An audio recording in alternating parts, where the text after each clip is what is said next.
जी, सभी को प्रणाम। तो आ, आइए विषय को हम लोग प्रारंभ करें। ये सविता की ध्यान धारणा की चौथी कक्षा है। तो आशा है कि गुरुदेव की बताई हुई जो टेक्निक है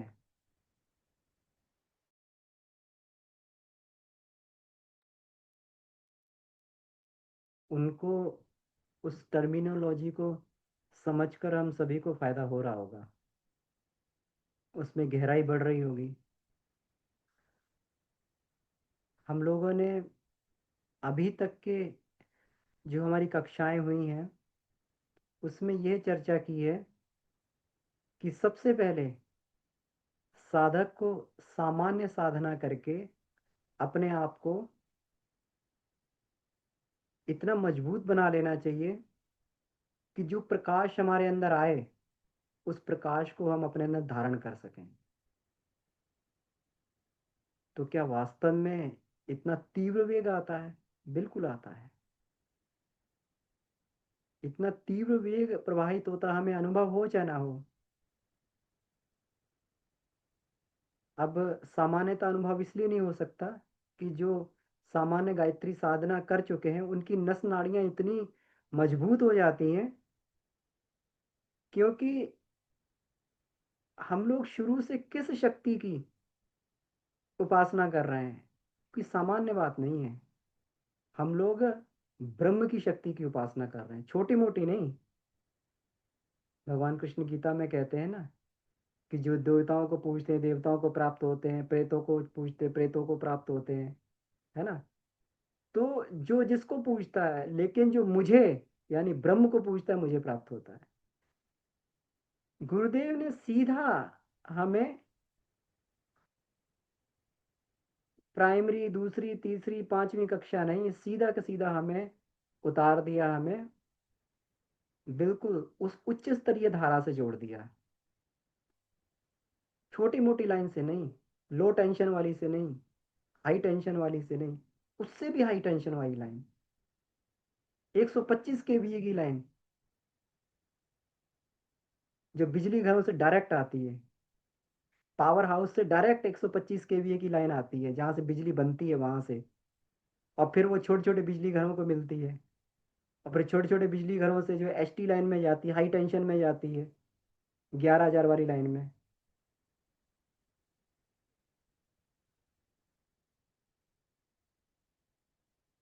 तो इसमें जो हाँ, है ना, फिर हाई टेंशन से जो 11,000 की लाइन को फिर स्टेप डाउन ट्रांसफार्मर से हमें ये इसको वो किया जाता है, और उसको 440 में कन्वर्ट किया जाता है। तो गुरुदेव ने कहा ये स्टेप डाउन स्टेप छोड़ो, तुम पहले ही अपने आप को इतना मजबूत बनाओ कि तुम्हें सीधा जो है बिल्कुल 125 केवी की लाइन से तुम्हें सीधा ही जोड़ दें, इससे सविता से जोड़ दें, ब्रह्म से जोड़ दें तुम्हें। तुम ब्रह्म वर्चस्व की शक्ति को, ब्रह्म की शक्ति को वर्चस्व के रूप में आत्मसात कर पाओ। इतनी बड़ी शक्ति, छोटी मोटी सामान्य शक्ति से, दैवी शक्ति से नहीं जोड़ा गुरुदेव, ब्रह्म की शक्ति से जोड़ा है। इसलिए गायत्री साधक की नस नाड़ियां, गायत्री मंत्र अगर उसने सही निष्ठा से श्रद्धा से अगर गायत्री मंत्र की उपासना की है, अगर वो साधना की है, तो ये साधना जो है निश्चित रूप से प्रभावकारी होकर रहती है। सामान्य गायत्री साधना भी, वो 3-5 माला का गायत्री मंत्र जप भी प्रतिदिन अगर निष्ठा के साथ में, प्रतिदिन भाव के साथ में किया गया है, तो वो प्रभावकारी होकर रहता है। और और वही थोड़ा थोड़ा जो हम डाल रहे थे, बूंद बूंद से समुद्र भर रहे थे, तो एक दिन हमें उस महासागर से जाके जोड़ देता है। नदियों में छोटी छोटी नदियां आके मिलती हैं, तभी नदियां समर्थ बन पाती हैं कि समुद्र में जाके गिर जाएं। छोटी छोटी नदियां नहीं मिलेंगी तो नदी बीच में ही सूख जाएगी, समुद्र तक नहीं पहुंच पाएगी। हम लोगों ने छोटे छोटे अनुष्ठान करके, छोटी छोटी गायत्री साधनाएं करके, दैनिक गायत्री साधना करके अपने आप को इस स्तर का बनाया कि हम लोग अब उस समुद्र से सीधे मिल सकें। इतनी इतनी क्षमता हमारे अंदर विकसित हो गई है कि समुद्र से मिल सकें, और जब समुद्र से मिले तो उसके वेग को भी सहन कर सकें। पहली शर्त ये होती है, अब ये गायत्री साधक के बारे में है, क्योंकि वो प्राण का साधक होता है। बाकी साधक जो अन्य विधियों से साधना कर रहे हैं, कैसे कर रहे हैं, क्या कर रहे हैं, देखिए अनुदान सबको मिलता है, लेकिन ये गुरु की विशेषता होती है कि गुरु कौन से मार्ग से कैसे ले जाए। हमारे यहाँ मैथ्स के टीचर थे, तो कुछ मैथ्स के टीचर थे, जब हम ग्रेजुएशन में पढ़ते थे, मैथ्स पढ़ते थे, तो कुछ की फीस जो थी 1,000 रुपये ही थी। तब उस समय जो है ग्रेजुएशन हमारे यहाँ जो है ज़्यादा ये नहीं था, उस समय ठेका हुआ करता था, 1,000 रुपये में ठेका पूरा। बात रही होगी 2,000 की, 1,000 रुपये में पूरा ठेका साल भर का कि हम मैथ कराएंगे। कुछ 2,000 वाले ठेके वाले थे, कुछ और ज़्यादा लेते थे, 2,500 वाले थे। अब उनके मूल्य के हिसाब से ऐसा नहीं था कि मूल्य, अब मूल्य के हिसाब से उनका अनुभव भी बहुत था। जो जितना जो है, अब आज के ज़माने की ने हम नहीं कह सकते, पहले थोड़ा उससे उस समय और भी ईमानदारी थी। लोग जो है पैसा लेते थे तो नहीं, उस एवज में उतनी मेहनत भी करते थे। तो उस हिसाब से जो है, तो ये गुरु पे निर्भर करता है कि किस गुरु सत्ता से हम लोग जुड़े हुए हैं, किस विधान से। और गुरु सत्ता से भी जुड़ के सौभाग्य तब बनता है जब उसकी विद्याओं को हम लोग जान जाएं, जो हमें गुरु देना चाहता हम उसको सीख जाए। गुरुदेव एक एक पोस्ट किया था छोटा, में बहुत अच्छा लगा कि आप करें क्या करें, आप अपनी पात्रता को विकसित कर लें ताकि हम आपकी कोई बड़ी सेवा कर सकें। ये गुरुदेव ने काम दिया हमें। आत्म सुधार संसार की सबसे बड़ी सेवा है। हम कौन सी सेवा में लगे हुए हैं? ठीक है, छोटी मोटी सेवा साधनाएं हमें करते रहना चाहिए, लेकिन जब तक हमारा आत्म सुधार नहीं होगा, आत्म परिष्कार नहीं होगा, तब तक बात नहीं बन पाएगी। तो हम लोगों ने ये सीखा। फिर हम लोगों ने बात की दिव्य दर्शन की। दिव्य दर्शन का अभ्यास जो है इस ध्यान साधना के लिए होना चाहिए। कैसे होना चाहिए? कि हाँ, कि दिव्य दर्शन के अभ्यास में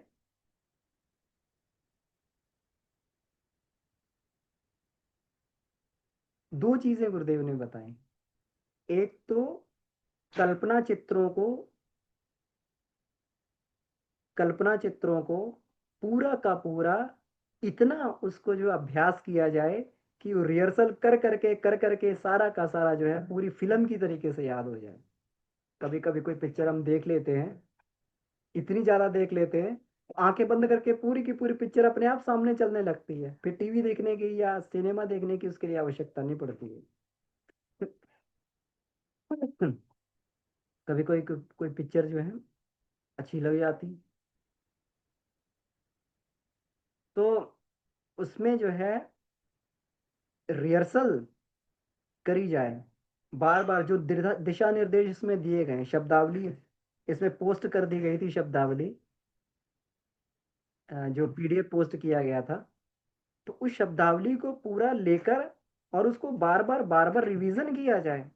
अगर हम लोग इसमें जुड़े हुए हैं, हम लोग ध्यान कर रहे हैं, हम लोग 2 4 6 वर्षों से अगर हम लोग लगे हुए हैं, सतत ध्यान कर रहे हैं, इसका मतलब हमारे अंदर जरूर कुछ ना कुछ ऐसा है कि गुरुदेव ने हमें चुना है। गुरुदेव ने हमें चुना है संस्कारित आत्माओं को। अभी देखिए आज वो बात आएगी कि ये व्यवस्था जो है ध्यान की, जो ब्रह्म वर्चस्व की ध्यान धारणा है, ये विशुद्ध रूप से गुरुदेव का आविष्कार है, युग ऋषि का ये आविष्कार है। मैं इसलिए बार बार जो है गुरुदेव का, युग ऋषि का नाम लेता हूँ, बार बार इसलिए इस चीज को ये कहता हूँ कि हम उसके महत्व को समझें। ये कोई छोटा महत्व नहीं है, छोटी बात नहीं, एक बहुत बड़ी बात है कि इस युग में, इसमें कहते हैं ना कि मतलब उसमें प्रज्ञोपनिषद में कहा गया, नारद जी कहते हैं कि इस समय जो है कठिन साधनाएं करने के लिए मनुष्य के शरीर ही नहीं रहे हैं। पिछले समय में तो लोग कठिन कठिन साधनाएं कर लेते थे, लोग महीनों के उपवास रख लिया करते थे, हवा पे रह जाया करते थे, बिना पानी के रह जाते थे, कई कई दिनों तक, भोजन के बिना तो कई कई दिनों तक, कई कई महीनों तक रह जाते थे, है ना। ये साधनाएं सतयुग, उसकी सतयुग त्रेता द्वापर की साधनाएं थी, जब जब लंबे समय तक कठिन कठोर साधना हो जाती थी। लेकिन आज के समय में वो साधना संभव नहीं है। तो आज के समय में उस ब्रह्म की प्राप्ति कैसे हो, ब्रह्म की सहजता कैसे हो, मनुष्य अपने लक्ष्य को कैसे प्राप्त करो, जल्दी प्राप्त करे, क्योंकि उम्र भी छोटी हो गई है। द्वापर में सुनते बहुत उम्र थी। भगवान कृष्ण जब ये थे इसमें, जब महाभारत का युद्ध एक बार ये आया था, अब ये पता नहीं कि कितना सत्य है, लेकिन पढ़ने को मिला कि भगवान कृष्ण जब महाभारत का युद्ध उस समय चल रहा था तो भगवान कृष्ण की आयु 80 वर्ष थी। अब ये कितना सत्य है कितना नहीं सत्य है, लेकिन आज हम 80 वर्ष के व्यक्ति की देखें, 80 वर्ष का व्यक्ति जो है अपने सामान्य चलने फिरने में भी असमर्थ रहता है। तो उस समय आयु भी लंबी थी। तो इसलिए इस साधना को खास तौर से विकसित किया गया। तो जब खास तौर से विकसित किया गया है तो उसके अनुशासन का पालन बहुत आवश्यक है। तो कल्पना चित्रों को हम लोग रट लें बिल्कुल एक उस तरीके से। हमें ये वांग्मय उस समय ये वाला वांग्मय में चैप्टर नहीं दिखाई दिया था, ये बहुत समय पहले की बात है, 2015-16 की बात है। उस समय 3 शरीरों का ध्यान करते थे। तो ये गुरुदेव ने प्रेरणा दी होगी कि उसको डायरी में लिख लिया सारी इंस्ट्रक्शन को। मैंने पिछली बार भी इस बात को निवेदन किया था कि सारी इंस्ट्रक्शन को लिख लिया, उन्हें याद किया कि अब गुरुदेव क्या बोलेंगे, अब गुरुदेव ये बोलेंगे। रिमाइंड करते थे ध्यान में बैठ के बार बार। लेकिन उस समय फिर दिमाग पे जब बोझ पड़ता था तो ध्यान छूट जाता था रिमाइंड करने, स्टेप कौन सा आएगा आगे ये रिमाइंड करने में जाता। लेकिन फिर जब इसको कर करके और जब ये सामान्य हो गया, बिल्कुल एकदम जो है सबकॉन्शियस माइंड में बैठ गया, तब जो है अब ये करने की जरूरत नहीं पड़ती। अब तो जो गुरुदेव इंस्ट्रक्शन है जो बोलते हैं वैसा भाव अपने आप बनने लगता है, क्योंकि सारा का सारा याद है कि इसके बाद में कैसे होगा। इसलिए याद किया जाए, रिहर्सल की जाए, बार बार रिहर्सल की जाए। और क्या किया जाए, और भाव चित्रों को, उनको वैसी कल्पनाओं को गढ़ा जाए। अब शब्दावली तो बोल दी, लेकिन पिक्चर किसको बनानी पड़ेगी। अब तो ये भी सुविधा है कि जो वीडियो अभी उपलब्ध है शांति कुंज के द्वारा, उसमें बहुत सारे भाव चित्र भी बनाते हुए, उसमें बहुत सारे आपको स्थूल में चित्र बनते हुए दिखाई दे जाएंगे, आप उसकी सहायता भी ले सकते हैं। नहीं तो अपने भाव चित्र बनाइए कि भाई ऐसे करके सविता की शक्ति का प्रवेश अन्नमय कोश में, सविता की शक्ति का प्रवेश प्राणमय कोश में, है ना। तो अब उसमें जब प्राणमय कोश में सविता की शक्ति का प्रवेश होता है, तब वो जो है मूलाधार से ऊपर की ओर एक सीधी लाइन की तरीके से होता है। तो आप ये भी उसमें फील कर सकते हैं कि मेरी चक्रों को वेदता हुआ प्राण जो है इस मूलाधार से स्वादिष्टान, स्वादिष्टान से मणिपुर, मणिपुर से अनाहत, अनाहत से विशुद्धि, विशुद्धि से आज्ञा चक्र और सहस्त्रार भेदता हुआ प्राण जो जो एकदम ऊर्ध्वागमन कर रहा है, ऐसा भी भाव चित्र बना सकते हैं। अपने हिसाब से भाव चित्र बनाने की छूट है, जैसे आपको जो भाव चित्र अच्छा लगे, उद्देश्य पूरा होना चाहिए। तो दो चीजें जो है पिछली बार हम लोगों ने चर्चा की, ये बहुत महत्वपूर्ण है। एक तो अपने भाव चित्र हम लोग बनाना सीख जाएं, और वही भाव चित्रों को बार बार रिमाइंड करें कि जब भी वो इंस्ट्रक्शन आए तब। और दूसरा जो है जो निर्देश है उनको कंठस्थ कर लिया जाए, इतना रिहर्सल कर करके।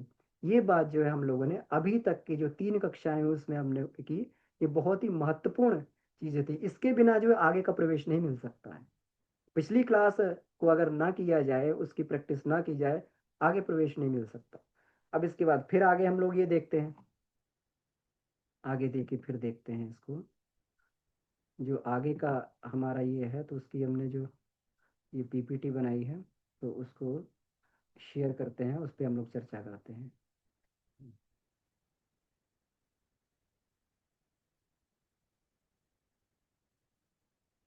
अब देखिए, जब हम लोगों ने जब ध्यान की शब्दावली पढ़ी थी, तो उसमें जो पहला चरण था ध्यान भूमिका में प्रवेश। दूसरा चरण क्या था, विशिष्ट ध्यान प्रयोग। तीसरा चरण क्या था, शांति पाठ समापन, है ना। ये 3 चरणों में सारी की सारी सविता की ध्यान धारणाएं दी हुई हैं, चाहे वो ब्रह्मचर्य की ध्यान धारणा हो, चाहे वो जो है स्थूल शरीर का चाहे वो इसका 3 शरीरों का ध्यान हो, चाहे कुंडलनी जागरण का ध्यान हो, चाहे पंचकोश का ध्यान हो, है ना। तो अब देखिए,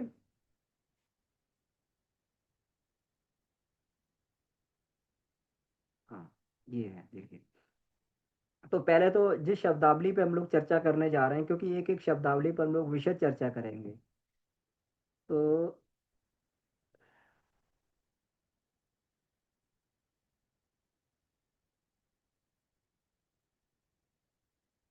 हम लोग जो है अब कौन सी शब्दावली पे चर्चा करने जा रहे हैं, अगर आपके पास कोई हो, आपने शब्दावली का वो कुछ नोट्स वगैरह बना के रखे हैं, मैं तो कहता हूँ प्रिंट आउट निकाल के रख लें उस शब्दावली का, या वांग में हो तो उसको देख लें कि हम कौन सी शब्दावली की चर्चा करने जा रहे हैं, क्योंकि उस शब्दावली में बहुत कुछ है। अब आप देखेंगे कि एक एक पेज है पूरा, लेकिन जब चेतना के क्षेत्र में आप ये करेंगे तो फटाफट जो है वो भाव बनने लगते हैं, तुरंत एकदम बनने लगते हैं, लेकिन पहले उसके लिए प्रैक्टिस करनी पड़ेगी।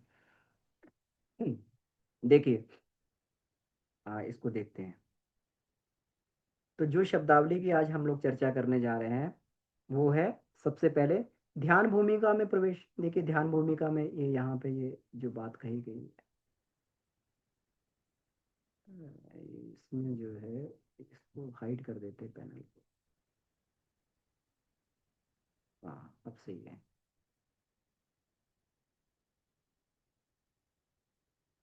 तो इसमें सबसे पहला स्टेप ध्यान भूमिका में प्रवेश। तो ध्यान भूमिका में प्रवेश गुरुदेव क्या कहते हैं, सावधान। सबसे पहले ध्यान शुरू होते हैं सावधान, कमर सीधी, दोनों हाथ गोद में, आंखें बंद, स्थिर शरीर, शांत चित्त, ध्यान मुद्रा। सबसे पहला जो है हमारा ये ध्यान मुद्रा होता है। अब इसके बारे में आगे चर्चा करेंगे।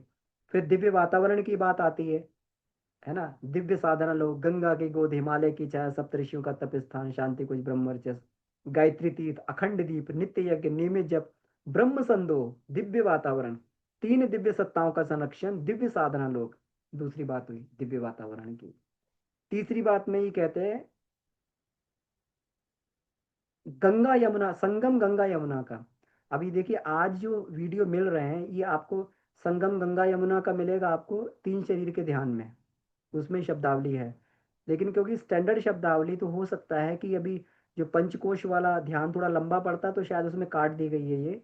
तो अगर किन्हीं के पास पुराने अगर हों ऑडियो जो 45 मिनट के थे, तो हम शुरू में करते थे तो कैसेट में 45 मिनट का ऑडियो आता, उसमें 24 बार गुरुदेव गायत्री मंत्र बोलते थे, और जो है पूरा का पूरा ऑडियो तो वो लंबा उसमें ही रहता था।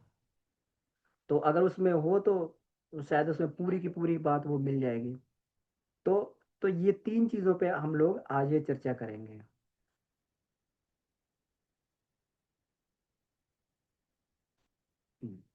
आगे देखते हैं ध्यान मुद्रा, है ना।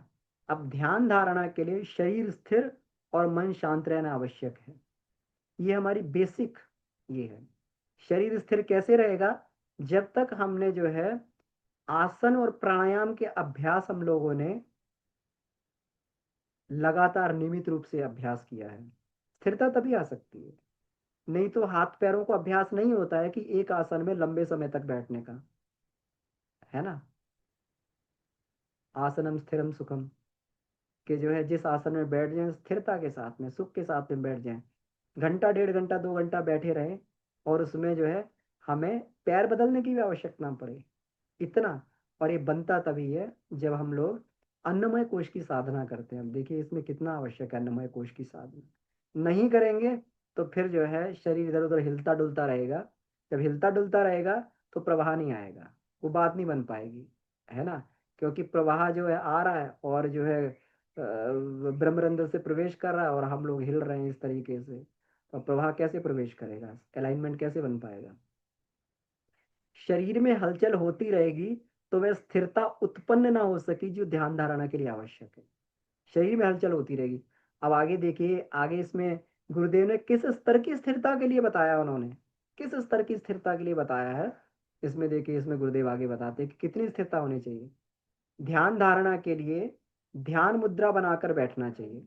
अब ध्यान मुद्रा के 5 अंग होते हैं, है ना, ये भी जानना बहुत जरूरी है। ध्यान मुद्रा के 5 अंग होते हैं। स्थिर शरीर, है ना, शरीर हिलना डुलना नहीं चाहिए, स्थिर एकदम।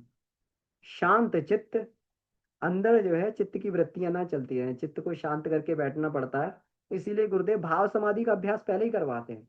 और हम लोग भाव समाधि के बारे में भी चर्चा करेंगे कि भाव समाधि कैसे हो। वासना शांत, तृष्णा शांत, अहंता शांत, उद्विग्नता शांत, है ना। ये जो है बिना इसके जो चित्त शांत किए भाव समाधि नहीं लग सकती, और बिना भाव समाधि के हम लोग उस चेतना के साथ में परमात्मा चेतना के साथ में नहीं जुड़ सकते, बार बार व्यतिरेक रहेगा, बिल्कुल ऐसे ही कि सप्लाई लगी और कट गई, लगी और कट गई, लगी और कट गई, है ना। फिर इसको क्या बोलते हैं, इसको बोलते हैं पावर फ्लक्चुएशन। बहुत पावर फ्लक्चुएशन हो रही है, कभी लाइट आ रही है, कभी जा रही है, कभी कम हो रही है, कभी ज़्यादा हो रही है, तो इक्विपमेंट कैसे काम करेंगे। बड़ा पावर फ्लक्चुएशन हो रहा है, कभी कभी तो इक्विपमेंट भी खराब हो जाते हैं उसमें। तो इसलिए जो है बिल्कुल एकदम जो है स्थिरता के साथ में, है ना। अब यहाँ इक्विपमेंट तो नहीं खराब होगा, फ्लक्चुएशन हो रही, तो इसका ये नहीं है कि इक्विपमेंट खराब हो जाएगा, हमारा जो है गड़बड़ा जाएगा, लेकिन फायदा कम होगा, है ना। तो इसलिए जो है ध्यान मुद्रा में, अब देखिए ध्यान मुद्रा में गुरुदेव कितना ये गंभीर ये बता रहा है कि पालथी सामान्य रीति से ही मारनी चाहिए। हम क्या कहते हैं, हमें मालूम नहीं था ये वाली बात को, तो हमने कहा कि भगवान शंकर तो पद्मासन में बैठ के जो है ये करते हैं, है ना।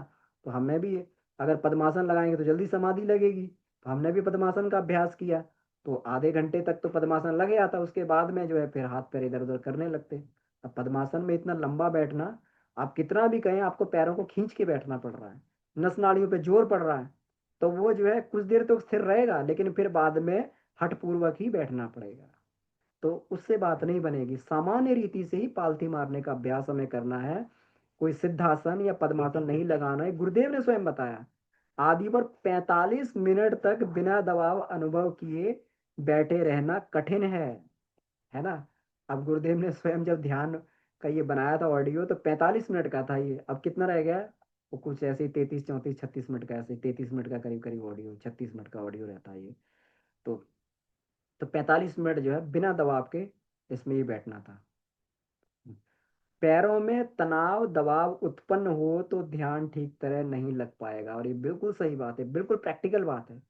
और इस समय एक साइड इफेक्ट भी हो गया था फिर बाद में, लंबा पद्मासन का अभ्यास करने से, हठपूर्वक करने से हमारे इसकी इसकी जो है घुटने के बगल की नस जो है, कहते हैं ना कि अब प्रैक्टिकल करते हैं तो हमेशा प्रैक्टिकल सारे सक्सेस थोड़ी हो जाते हैं, फेल भी होते हैं प्रैक्टिकल। अब एडिसन ने बल्ब बनाया था तो कितनी बार फेल हुए थे, है ना। तो प्रैक्टिकल सारे, तो एक बार हमारी घुटने के बगल की जो नस थी, वो इस तरीके से डिस्प्लेस हो गई, मसल जो इतना डिस्प्लेस हो गई कि हमें 45 दिन तक हम जो है टॉयलेट जाने, सॉरी 45 दिन नहीं, 6 7 दिन तक जब हम टॉयलेट जाने के लिए भी परेशान रहे, 6 दिन तक 7 दिन तक टॉयलेट जाने के लिए परेशान रहे, इतना पैर नहीं घूमता था इधर उधर। कभी कभी रात में पैर का इधर उधर मूवमेंट होता था, इतना दर्द होता था कि जो है ये हिल जाता था पूरा, है ना।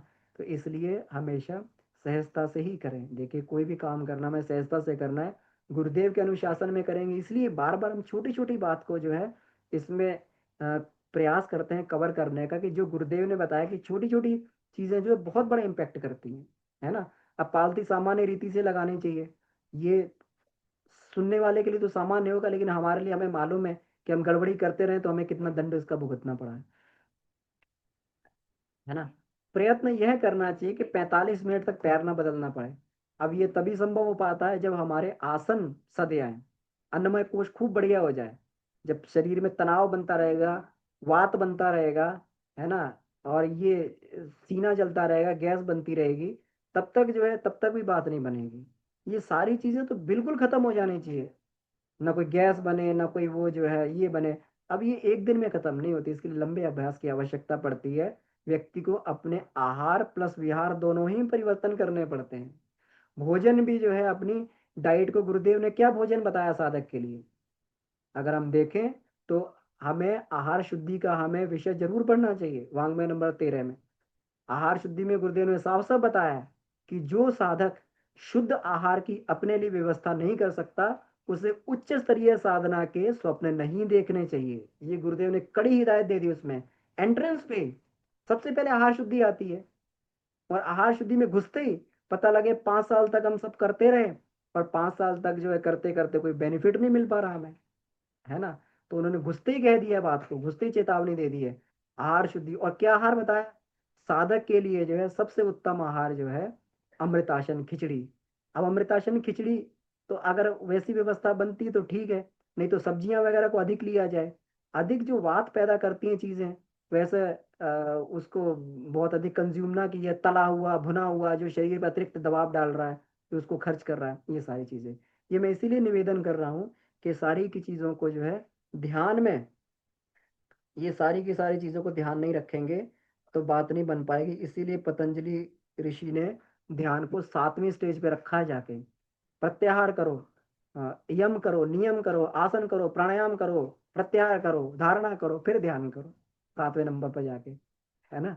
तो इसलिए गुरुदेव ने जो है वो बात कही है, हमें ध्यान रखना चाहिए कि आहार शुद्धि जब तक नहीं होगी, बाहर का कुछ भी लबड़ सबड़ हम लोग चाट पकौड़े और सब खाते रहेंगे। हम भी खाते थे, ऐसा नहीं है कि हम पैदा होते ही सिद्ध संत थे, हमने भी खूब खाया।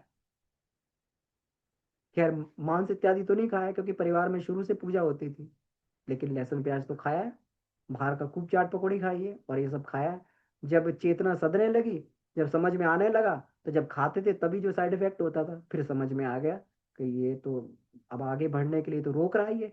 तो फिर छोड़ दिया, धीरे धीरे करके छूट गया। छूट गया या कहेंगे साधना के प्रभाव से छूट गया।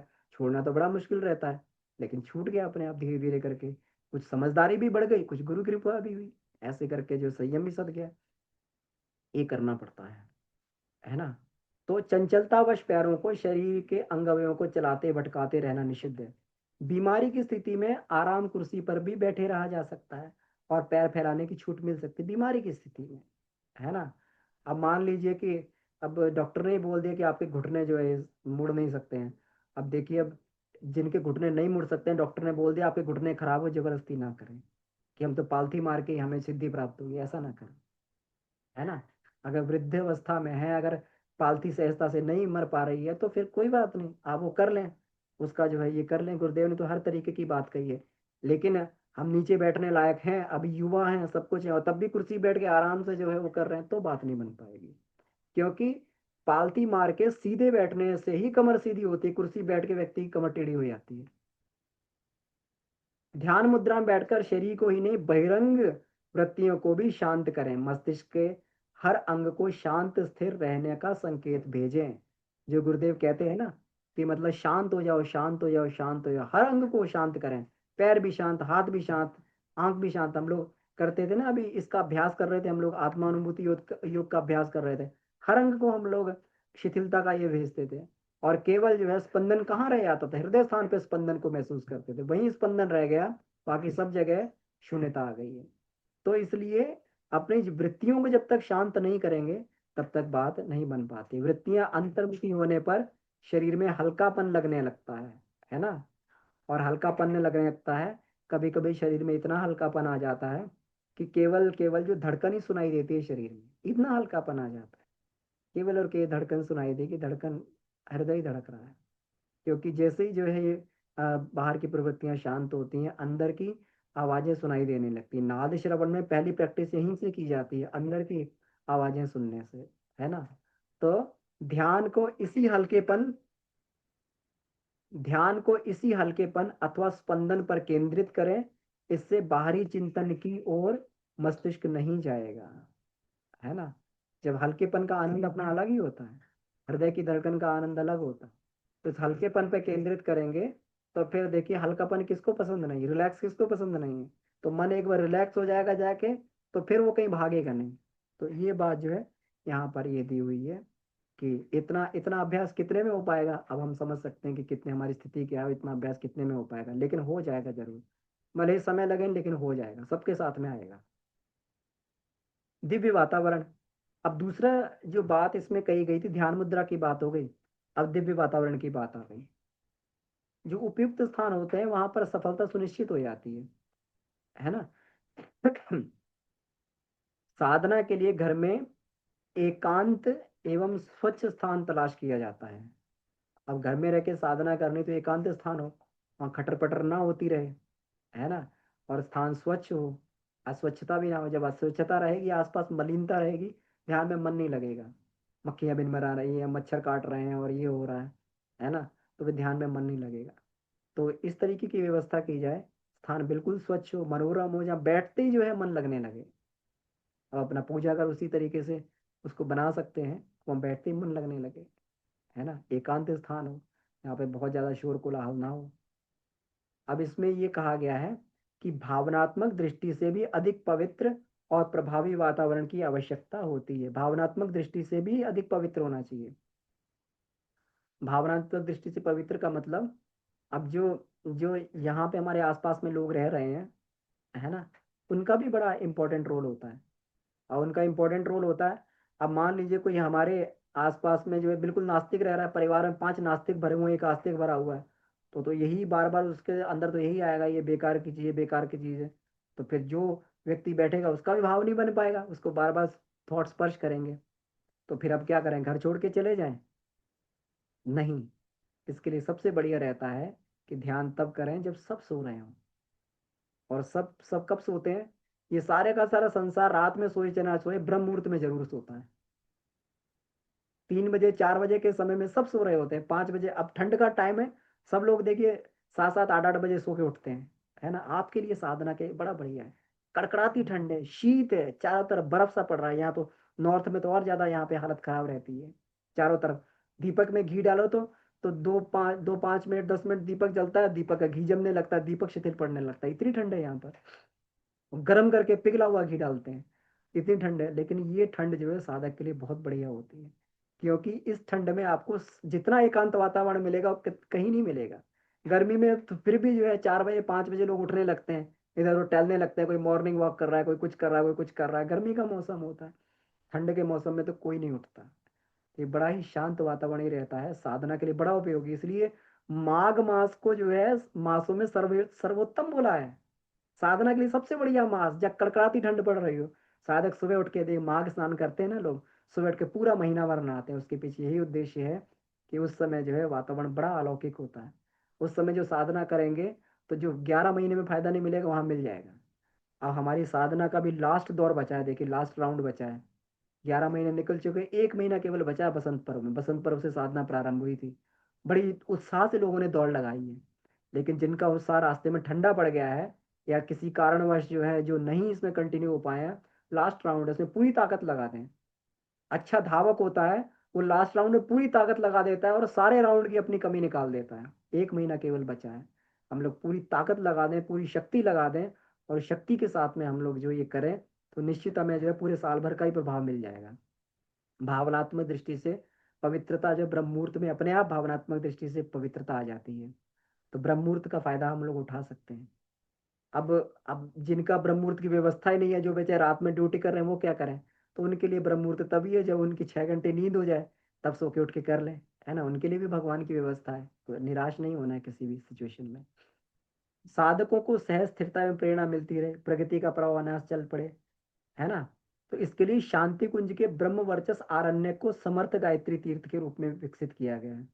शांति कुंज के ब्रह्म वर्चस आरण्य को समर्थ गायत्री तीर्थ के रूप में विकसित किया है। और अकेला शांति कुंज नहीं, गुरुदेव जो 2400 शक्तिपीठ गुरुदेव ने बनाए थे, ये सारे शांति कुंज को ही रेप्लिकेट करना चाहते थे गुरुदेव। ये सारे के सारे जैसे बौद्ध मठ बन गए थे साधना के लिए, बौद्ध जाके वहां साधना करते थे, हमारे साधक भी वहां जाके उन्हें दिशा मिल सकती है। लेकिन उनका उद्देश्य कुछ और हो गया, मनुष्य मन की कमजोरी है। गुरुदेव चाहते थे जन जागृति का केंद्र बने, तो शांति कुंज वो गायत्री का सिद्ध पीठ बनाया गया, सिद्ध तीर्थ बनाया गया है। और शक्तिपीठ भी वैसा सिद्ध तीर्थ बन सकता है जहाँ पर रोज हो। नहीं तो आपका घर ही, अब आपका घर ही सबका तीर्थ बन गया होगा, आप रोज यज्ञ करते हैं वहां पर, जहाँ रोज यज्ञ होता है वो अपने आप तीर्थ बन जाता है। रोज इतना गायत्री मंत्र का जप चल रहा है, इतना जो है आपका ये चल रहा है, यज्ञ चल रहा है, इतना सब अनुष्ठान चल रहा है पूरा साल भर से, तो वो भी खुद तीर्थ बन गया होगा। तो वो ब्रह्म वर्चस्व जो आपको यहाँ पे भी मिलेगा, देखिए गुरुदेव कैसे बताएंगे, है ना। अब जो शांति कुंज में नहीं कर सकते तो क्या करें फिर?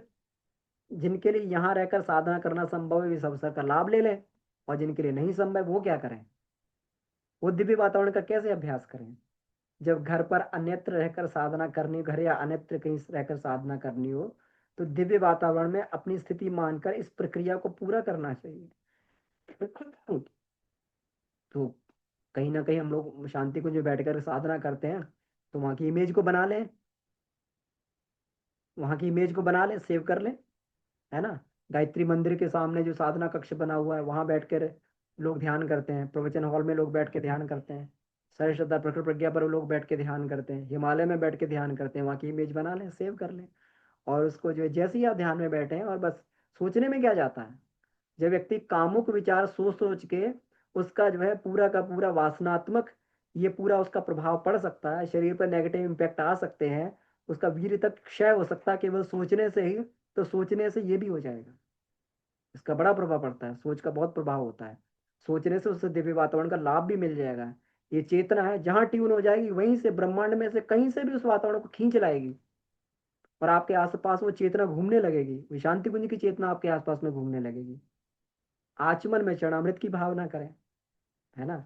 आचमन कर रहे हैं तो भाव करें, गंगा जल है, गंगा जल पी रहे हैं, है ना। स्नान में तीर्थ जल की, तो स्नान जब करें तो हर हर गंगे कर लें, हे गंगा माँ पतित पावनी माँ, है ना। गंगा स्नान कर रहे हैं, भाव कर लें आंखें बंद करके, क्या जा रहा है हमारा, वो सूक्ष्म दिव्य लोक से सूक्ष्म गंगा का प्रवाह आ जाएगा, आपकी बाल्टी में आ जाएगा, आपको गंगा स्नान का लाभ मिल जाएगा।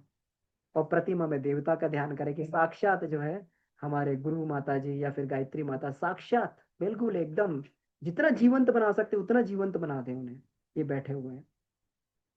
भावना करके पुण्य फल प्राप्त किया जा सकता है, देख लीजिए गुरुदेव ने बिल्कुल एकदम जो है इस बात को स्पष्ट कर दिया कि भाव करके पुण्य फल प्राप्त कर सकते हैं, वही वाला पुण्य फल दिव्य वातावरण वाला जो वहां रह के मिल जाएगा।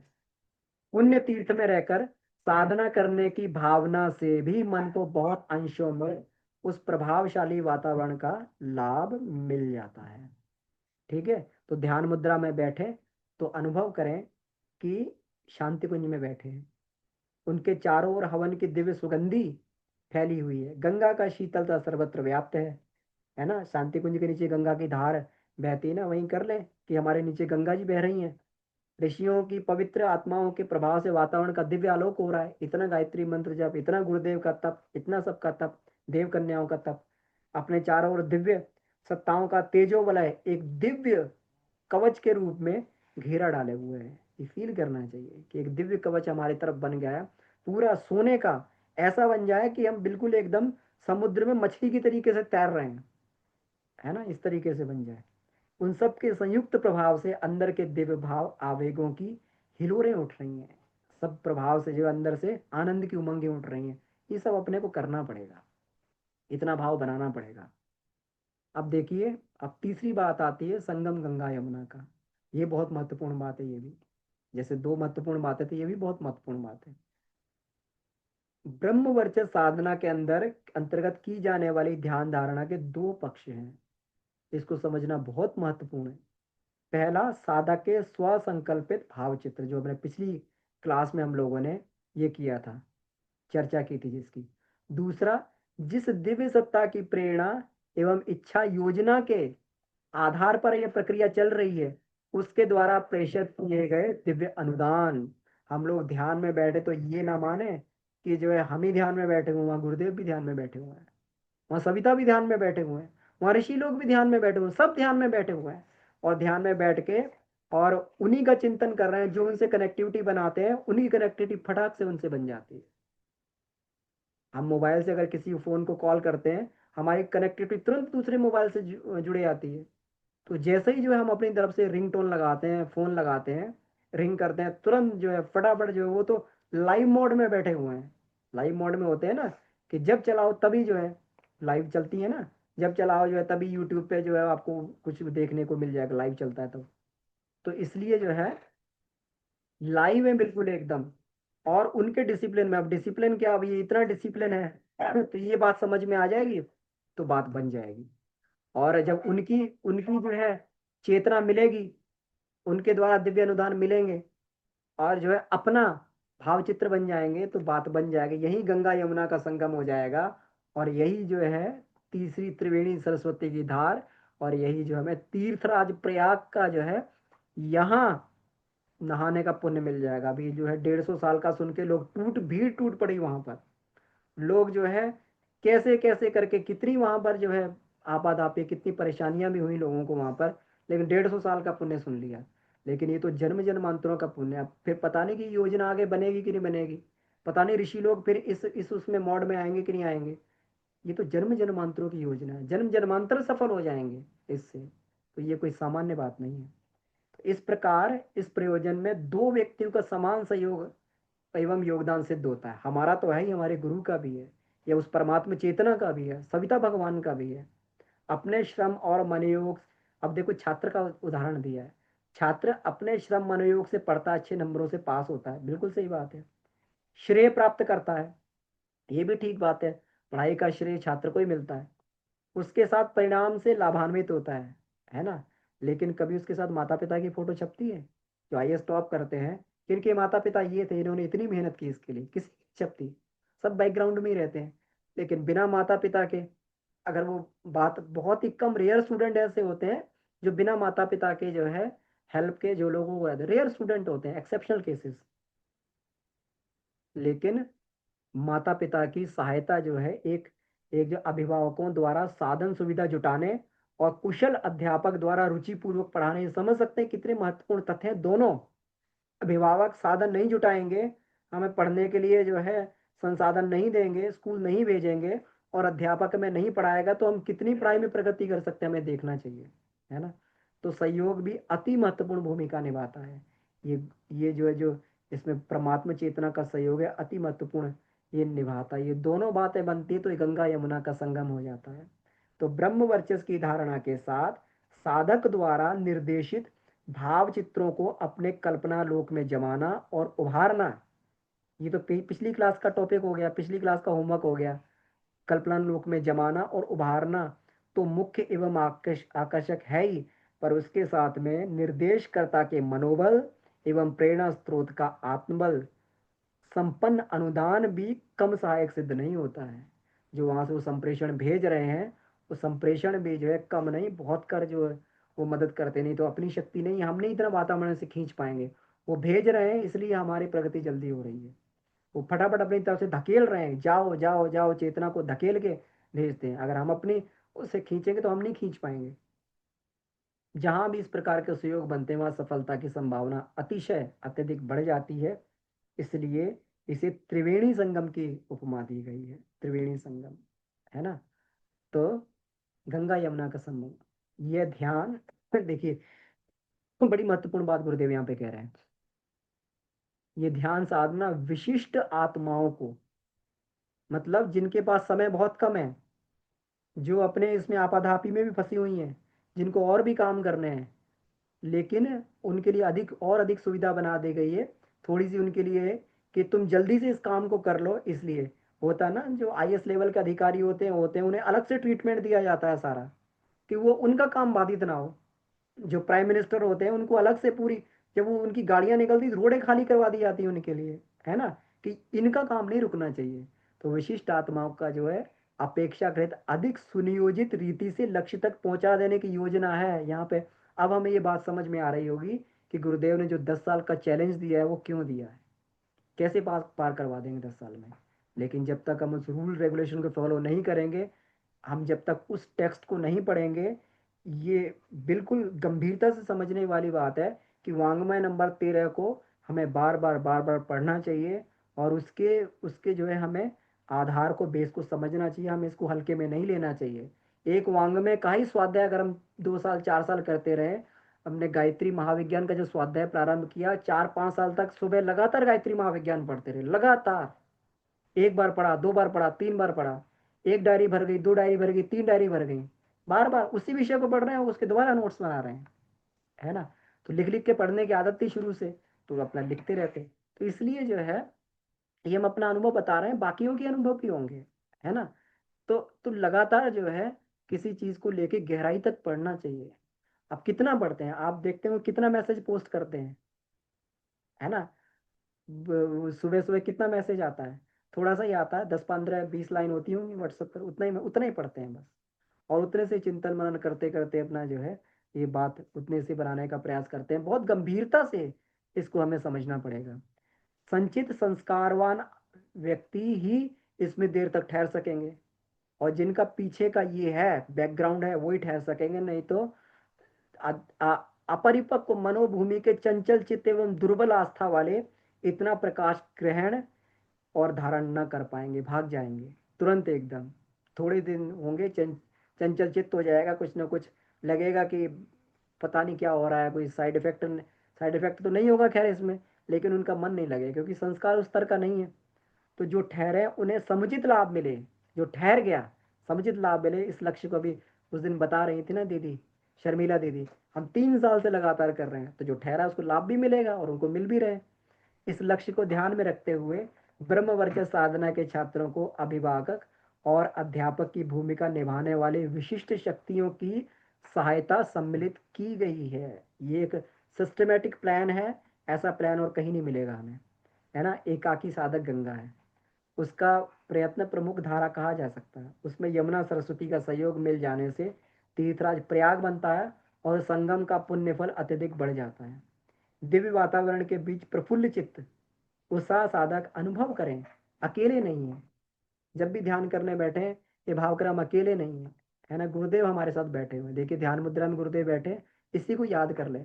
हम बैठे तो वो भी बैठे हुए हैं, अपने कारण शरीर में, सूक्ष्म शरीर में, ब्रह्मांड में बैठे हुए हैं, और हमारे साथ जो अपनी कनेक्टिविटी बनाए हुए हैं, हम अकेले नहीं हैं।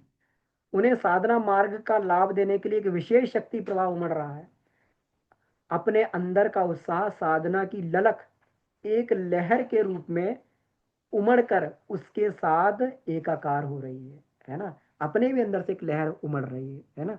जैसे कभी देखो तो माता जो है छोटे बच्चे की तरफ हाथ करती, बच्चा भी अपने दोनों हाथ फैला देता है ना, गोदी आ जाता है। आप देखो जिसको जानता ना हो बच्चा, वो कितना भी हाथ करे नहीं जाएगा उसके पास में, लेकिन जिसको जानता, माँ को जानता है, पिता को जानता है, जब वो हाथ करते हैं खुशी से अपने हाथ आगे बढ़ा देता है ना।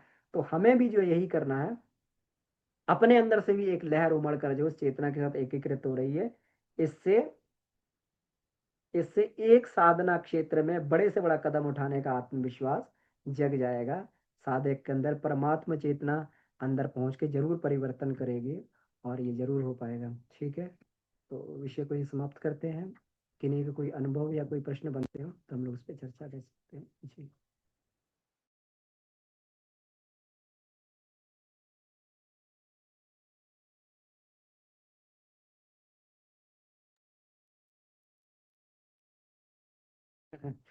विवाह दीदी ने देखी कितना इसमें लिखा है। भावना भैया प्रणाम, आप भी यूट्यूब लाइव चलाएं, हम सभी मिलकर लाइक करेंगे। तो देखिए ये कोई ठीक है कर देंगे, लेकिन ठीक है, जिनको लाभ लेना हो गुरुदेव खुद जोड़ देंगे उनको आके, है ना। और ये भी कर देंगे, इसको भी आगे से कर दिया करेंगे, ताकि हो सकता है अनायास किसी और को लाभ मिल जाए। जी। जी मनोज भैया।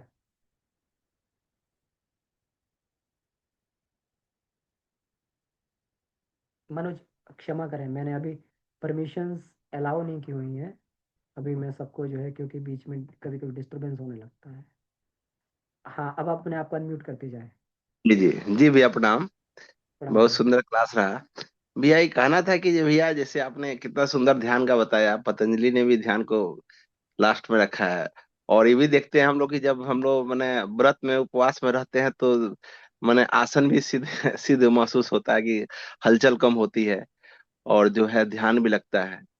तो दूसरा चीज यह था कि भैया हमें एक प्रश्न किया था, मेरा उद्देश्य था प्रश्न का करने का, कि जैसे हम लोग नए साधक लड़के को जोड़ते हैं, तो जब नया लड़का आता है दीक्षा लेता है, हम लोग शांति कुंज में भी हम भी खुद दीक्षा लिए हुए हैं, बेटा को भी दिलवाया नहीं तो जैसे गुरुदेव ने भी लिखा है कि ध्यान सविता का ध्यान धारणा और गायत्री का 3 माला।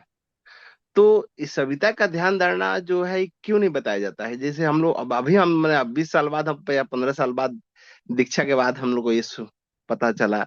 तो अब अगर ये शुरू में ही किसी को बता दिया जाए तो उसकी ध्यान भी, वो अपना प्रयास भी करेगा ध्यान लगाने के लिए, आसन सिद्ध करने का भी प्रयास करेगा और वो बहुत जल्दी लाभ उठा पाएगा। जैसे हम लोग इतना बाद उठा रहे हैं आपसे जुड़ के, तो जो भले ही लाभ उठा पाएगा, तो क्या हम एक नए साधक को जो नया जो दीक्षा ले रहा है, क्या उसको हम लोग बता सकते हैं इस तरह का? अब क्या बताएं, आप बताएं। देखिए हम 9 दिवसीय सत्र में जाते हैं, कितना भी नया या पुराना है, रोज ध्यान चलता है वहाँ पर, जी है जी ना। जी बताया जाए, लेकिन अब उसमें डिपेंड करता है कि वो साधक की क्षमता कितनी है। जी अब जी वो जब भी कर सकता है, ध्यान भी कर सकता है, कभी कभी तो शुरू में तो समय भी हम इतना, अब जब महत्व पता लगेगा तो समय भी निकलने लगेगा। लेकिन शुरू जी में तो 3 माला जपने का समय भी नहीं रहता है। व्यक्ति किसी तरीके से उसको किसी क्रम को पूरा कर पाता है, कैसे ना कैसे, है ना। जी और जी ध्यान में बैठाल दो तो बड़ी आफत लगने लगती है। हम खुद जी अपनी बात बता रहे हैं। हमें ध्यान में जो है शुरू में मन को बड़ा कड़ा करके बैठना पड़ता था, या कभी ध्यान में नींद आ जाती थी या कुछ हो जाता था। ये धीरे धीरे, जैसे गुरुदेव ने कहा है ना, कि जब तक सामान्य गायत्री साधना के द्वारा आपका ये नहीं अंदर का जो है वो नस नाड़ियां नहीं मजबूत हो पाएंगी, तब तक वो प्रकाश को ग्रहण नहीं कर पाएंगे, है ना। जी तो जी। अगर कोई कर रहा है तो उसको करवाना चाहिए। हम लेकिन लोग क्या भैया करते थे। एक एक था भैया कि हम्म, हमें देख रहे हैं कि जो नए लड़के अभी आ रहे हैं, जो हम लोग बुक स्टोर लगाते हैं, तो जो नए लड़के आ रहे हैं, वो नए लड़के अंदर ध्यान वो बहुत ज्यादा वो बल दे रहा है, ध्यान पे ज्यादा फोकस कर रहे हैं। अगर हम लोग कहते हैं कि ध्यान कराते हैं शक्तिपीठ पर, तो भैया कब कराते हैं? मैं उनको ध्यान की पता नहीं, यूट्यूब से उनको प्रेरणा इसलिए मिली हो हो। गया है। बिल्कुल भैया, जी इसलिए हो गया है कि जी ध्यान की बहुत सारी दुकानें खुल गई हैं, और बहुत जी सारे ध्यान के फायदे, जैसे कुंडलनी के बहुत सारे फायदे बता दिए हैं ना, उसके जी साइड जी इफेक्ट्स वो सब कोई नहीं बताता जी है ना। जी जी गुरुदेव ने तो यहाँ तक कहा है, जब कुंडली शक्ति जागती तो साधक को ऐसे खा जाती है जैसे जो है मादा बिच्छू अंदर से पैदा होती है। जी मादा जी बिच्छू जब बच्चों को जन्म देती है, बच्चे पेट खा के निकलते हैं। जी जी जी कुंडली जागते ही जो है रजोगुण तमोगुण को चबा जाती जी जी है ना। तो जी भैया। ये साइड इफेक्ट्स के बारे में कोई नहीं बताता है, बस तुरंत जो है बस कुंडलनी के चालू कर दिया हम लोगों ने। जी जी तो इसलिए जो है अब बहुत सारी आकर्षक, आप ये देख रहे हैं कि आजकल चीजों को आकर्षक बना के इतना बढ़िया प्रस्तुत किया जा रहा है कि व्यक्ति जो है उसमें कि मेडिटेशन से ये हो जाएगा, मेडिटेशन से वो हमारी जी जी, कंसंट्रेशन इतना बढ़ जाएगा, हमारा बिल्कुल ये भैया। हो जाएगा, हमारा जो है आउटपुट बहुत बढ़ जाएगा, हमारी शक्ति जी केंद्र जी जागृत हो जाएंगे, बहुत सारी चीजें ऐसे आपको एनिमेशन के माध्यम से सब चीजों से दिखाते हैं, तो व्यक्ति जी आकर्षित तो होता है। जी जी जी लेकिन वो कितना आगे बढ़ पा रहा है, उसमें रेगुलर हो पा रहा है, ये उसके संस्कार पे डिपेंड करता है। जी तो इसको भैया। जी छोड़ना चाहिए। हम लोग ऐसा किया करते थे कि जब हम लोग शक्तिपीठ पे हम लोग एक दिन का कार्यक्रम चलाते थे, उसमें आसन प्राणायाम ये सब करवाते थे, साथ में बाद में ध्यान चलाते थे। और जी ध्यान में जो प्रोजेक्टर लगा के और गुरुदेव की ये वाला ध्यान जो है, ये चित्र वाला ध्यान चलाते थे। तो जी चित्र जी देखने से तो थोड़ा इंटरेस्ट बनता जी भैया। है ना। तो जी उससे जी बनता है, तो उससे एनिमेशन भी आता है, वो सब भी आता है, तो व्यक्ति को जी उससे मजा भी आता है। तो अगर इसी जी मजे से जो है धीरे धीरे उसके अभ्यास में आ जाए तो उसमें कोई घाटा भी नहीं है। जी भैया। जी जी बिल्कुल, बहुत सुंदर भैया। जी तो धन्यवाद ये भैया। सुविधा देनी चाहिए। अगर प्रतिदिन ध्यान चला रहे हैं तो प्रतिदिन ध्यान चलाने की सुविधा अपने केंद्र में दें कि यहाँ तो प्रतिदिन ध्यान चलता है। जैसे हम लोग जी लाइव चलाते हैं ऑनलाइन, ध्यान चलाते हैं कि रोज ध्यान चलता है, ऐसे ही जो उस केंद्र में अगर सुविधा बन जाए, नहीं तो संडे के संडे जो है ऐसे इसको प्रयोग कर सकते हैं। जी जी संडे को ही हम लोग मैंने इसको प्रयोग करने की सोच रहे हैं जी। बिल्कुल, ऐसा ही जी किया जाए, पहले वीकली चालू किया जाए, उसको मेंटेन जी किया जाए, फिर बाद में जो जी। बात बन सकती ठीक है भैया, धन्यवाद। है। जी। कविता दीदी। जी भैया प्रणाम, सभी को प्रणाम। हम्म, क्लास तो बहुत अच्छा है भैया। और सच में जब ध्यान ठीक से नहीं लगता है ना, तो अंदर में बहुत ग्लानि होती है भैया, खासकर अन्नमय कोष कोष में ध्यान में पता नहीं कहाँ दिमाग चला जाता है। बात बाकी तब भी ठीक है, अन्नमय कोष में थोड़ा सा पता नहीं, ध्यान करते करते गुरु जी का बात से उसके बाद कहाँ पे दिमाग जाता है समझ में नहीं आता है, फिर लौट के आता है। ये प्रॉब्लम हो रहा है भैया। बात बाकी ठीक है। और दूसरा चीज पूछना है भैया, जब हम लोग मंत्र जाप करते हैं तो सुबह षष्ठ चक्र का ध्यान कर सकते हैं मंत्र के जाप के पीरियड में ही? मूलाधार, स्वादिष्ठान चक्र, हाँ ये सब करें ध्यान करें कर दीदी, सकते हैं? है ना। हम तो कह रहे हैं षट चक्र की बजाय आप 24 ही ग्रंथियों का ध्यान करें कि सारी झंकृत हो रही हैं। किया जा भाई सकता है ना वो भैया, चक्र तो बस। छह ही है ना, लेकिन जी ग्रंथियां पूरी के पूरी 24 चक्र हैं शरीर में, तो वही सारे झंकृत हो रहे हैं, जागृत हो रहे हैं, तो और भी लाभ मिलेगा। वो जी गायत्री भैया। महाविज्ञान भाग एक में चित्र है ना। तो बाकी जी अपना भैया आप है। षट चक्र का करें चाहे पंचकोश का करें, ये आपके ऊपर है, चाहे तीन शरीर का करें, कि उसमें श्रद्धा मतलब वो प्रज्ञा किया निष्ठा जा बढ़ रही सकता है है। जब के पीरियड में, तब मन भैया इधर उधर बिल्कुल नहीं भागता है। हाँ तो मन को टिकाने के लिए आप जो भी इसका उपाय कर सकते हैं आप करें, ये अच्छी जी बात है। भैया। जी जी। भैया, और इधर पता नहीं, अगर साधना के पीरियड में खान पान तो बहुत चेंज हो गया भैया। अब कहीं बाहर में पूजा कराने जाते, खाने से पेट गड़बड़ हो जाता है भैया। हाँ तो कोई बात नहीं, तो उसमें देखिए गुरुदेव ने जो अनुशासन बनाया था, वो दोनों तरीके का था कि जब बाहर जा रहे हैं पूजा करवाने, तो वहाँ खाने के लिए मना किया था, है ना। एक कड़ा नियम बना दिया था, गायत्री परिवार वाले लोग जहाँ कार्यक्रम करवाएंगे भोजन नहीं करेंगे। ये नियम हमें इसलिए मालूम है कि जब पहली बार कार्यक्रम हमारे यहाँ हुआ था, तो उसमें हमारे सामने वालों के यहाँ कार्यक्रम हुआ था, है ना। और जब सामने वालों के यहाँ कार्यक्रम हुआ, तो उन्होंने जो है वहाँ नहीं कुछ भी खाया उनके यहाँ। अब पंजाबी लोग थे, पंजाब में रहते थे हम लोग, पंजाबी लोग थे। अब जब बात हुई कि भाई ये तो बिना खाए हमारे यहाँ से चले जाएंगे, हमारा यज्ञ कैसे पूरा होगा, तो फिर उन्होंने हमें बोला कि आप सब लोगों को ले जाइए और सबको जो है आप इनको जो है जो भी इनका जो है वो सेवा हो सकती है, भोजन पानी जो भी जलपान हो सकता है आप करवाएं। तो सब लोग हमारे यहाँ आए और वो हमारा सौभाग्य था, गुरुदेव हमारे यहाँ आ गए। जब हमारा सौभाग्य था वहीं से जो है हमारा प्रथम ये भी हुआ, जुड़ने का बात भी हुई, है ना, वहीं से जुड़े भी।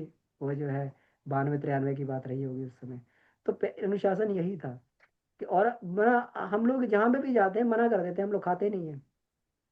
ये हमारे गुरु ने अनुशासन बनाया कि हम खाते नहीं, हम गुरु अनुशासन को नहीं तोड़ सकते, जी है भैया, ना। सबसे अच्छा यही होगा, मतलब हम्म। किसी भी कीमत पे खाना नहीं भैया, एकदम नहीं, हाँ ये बता दें कि हम किसी और दिन आएंगे तो आप क्या खाएंगे, सब कुछ तो करेंगे, खाने। लेकिन आज हमने यज्ञ किया तो आज नहीं, हम गुरु अनुशासन से बंधे हुए हैं, हम नहीं खा जी सकते। भैया, जी भैया, प्रणाम भैया, यही ठीक रहेगा भैया। जी प्रणाम दीदी। तो जी विभा पांडे दीदी। भैया प्रणाम। दी प्रणाम। भैया कैसे पढ़ते हैं, मुंह खोल के या मुंह बंद करके? जैसे हम मुंह बंद करके पढ़ते हैं ना, मौन व्रत रह करके, तो हमें ज्यादा समझ में आती है। मुंह खोल के पढ़ते हैं तो लगता है कि बाहर बाहर जा रहा है। पर बात यहाँ ये है, हम इसलिए पूछ रहे हैं क्योंकि मुंह खोल के पढ़ने से ना जो हमारी जीहा जो है ना, वो वाणी शुद्ध हो जाती है और नहीं अंदर अंदर। एक मिनट, मेरा निवेदन है कि मुंह खोल के क्या पढ़ने की बात कर रहे हैं आप इसमें। या जैसे गायत्री महाविज्ञान हो, उपनिषद हो, अ, मतलब कोई भी गुरुदेव का बुक हम पढ़ रहे हैं तो हमें समझ में आती है। जब मौन व्रत रख करके पढ़ते हैं तो ज्यादा समझ में आती है। मुंह खोल के पढ़ेंगे तो मतलब कैसे? हाँ तो मौन रह के पढ़ना चाहिए दीदी, है ना। अपना जो है उस पर मौन रह के पढ़ेंगे तो आवाज होगी तो डिस्टरबेंस तो पैदा होता है, अपनी आवाज से भी डिस्टरबेंस पैदा होता है। फिर वैखरी वाणी में बात करेंगे तो परापश्यंती वाणियां जो है फिर वहां पे उनका लोप हो जाएगा, है ना। तो इसलिए परापश्यंती की वाणी है तो उसमें जो है मध्यमा वैखरी दोनों को ही शांत करना पड़ता है, तब पश्यंती, पश्यंती को भी शांत करेंगे तब परावाणी सुनाई देगी। तो इसलिए जो है अंदर से ही पढ़ें। और देखिए आप कह रहे हैं कि उससे ये शुद्ध होता है, तो हम लोग जब जप करते हैं तो जब से हमारा पूरा का पूरा ये एकदम सारी की सारी जीवा शुद्ध हो जाती है और सरस्वती साक्षात विराजने लगती हैं, है ना।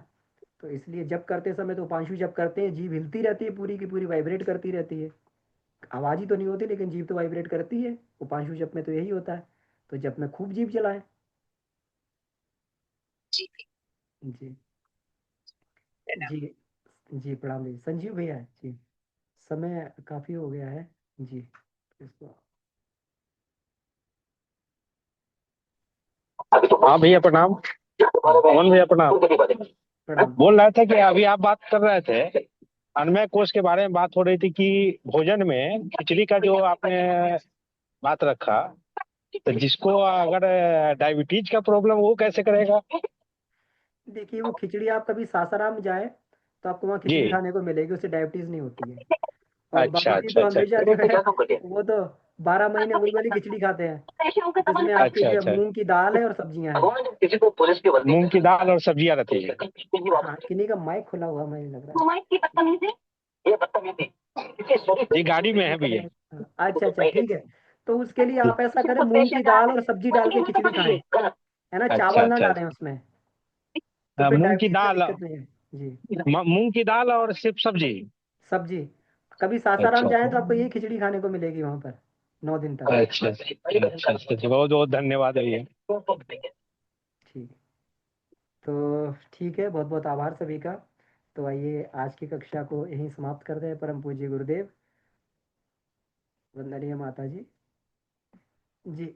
मनोरमा दीदी का है, प्रणाम भैया, हमें भी जोड़ लें। तो दीदी आप पहले से ग्रुप में हैं शायद, उसमें आत्म उत्कर्ष वाले ग्रुप में, मनोरमा दीदी। हाँ भैया मैं हूँ, लेकिन ये लिंक मुझे वो क्या है, किशोरी बेटा ने दिया था। हाँ तो तो इसको, हाँ जी दीदी, इसको जो है हम शनिवार को पोस्ट कर दें इस लिंक को, इसको शाम तक पोस्ट कर देते हैं इस वाले लिंक को। तो आपको अच्छा संडे सुबह जब बोलते हैं ना कि जूम लिंक से जुड़ जाएं, तो आप खोल के देखेंगे आपको लिंक मिलेगा उसमें। अच्छा। जी। हाँ मैं पूरा समझने का प्रयास कर रही हूँ, मैं लगी हुई हूँ कि मुझे तो रहना ही रहना है। आपका, आपके प्रयास को तो बहुत नमन है, इतनी अवस्था पे आप, इतना आपके अंदर वो जिज्ञासा है और इतना तीव्र वेग से लगी हुई है, तो ये कोई सामान्य बात नहीं, ये गुरुदेव की कृपा ही माने आप, साक्षात गुरुदेव की कृपा आपके हाँ जीवन में है।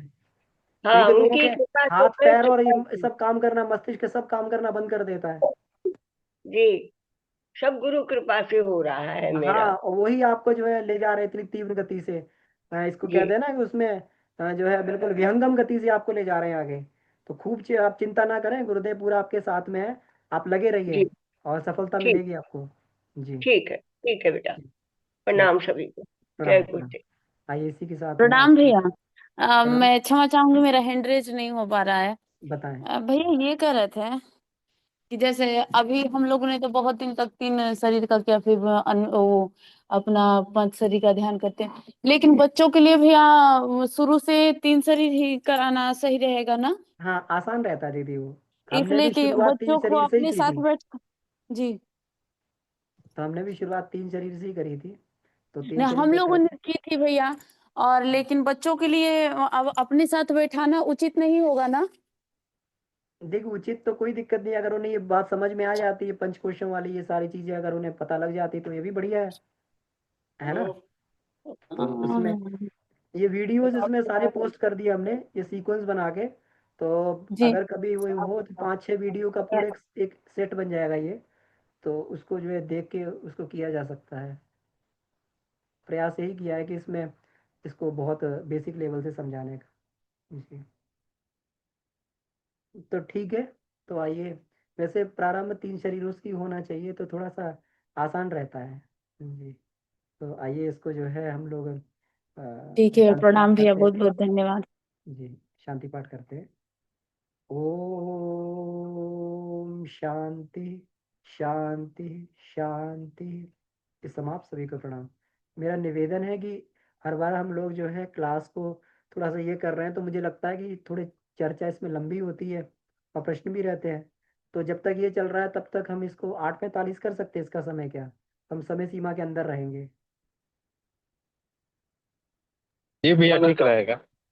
जी, तो अच्छा है कम से सब। कम, हाँ कम से कम ये है, क्योंकि फिर 8:30 में जो बड़ा भागम भाग इसको ख़त्म करना पड़ता है। तो हमारे पास कम से कम पूरा 1 घंटे का समय तो होना चाहिए, 45 मिनट उसके लिए और 15 मिनट क्वेश्चन आंसर के लिए। ठीक है। चलिए, बहुत बहुत आभार सभी का। आइए जो है इसी के साथ आज की कक्षा को ही समाप्त करते हैं। धन्यवाद।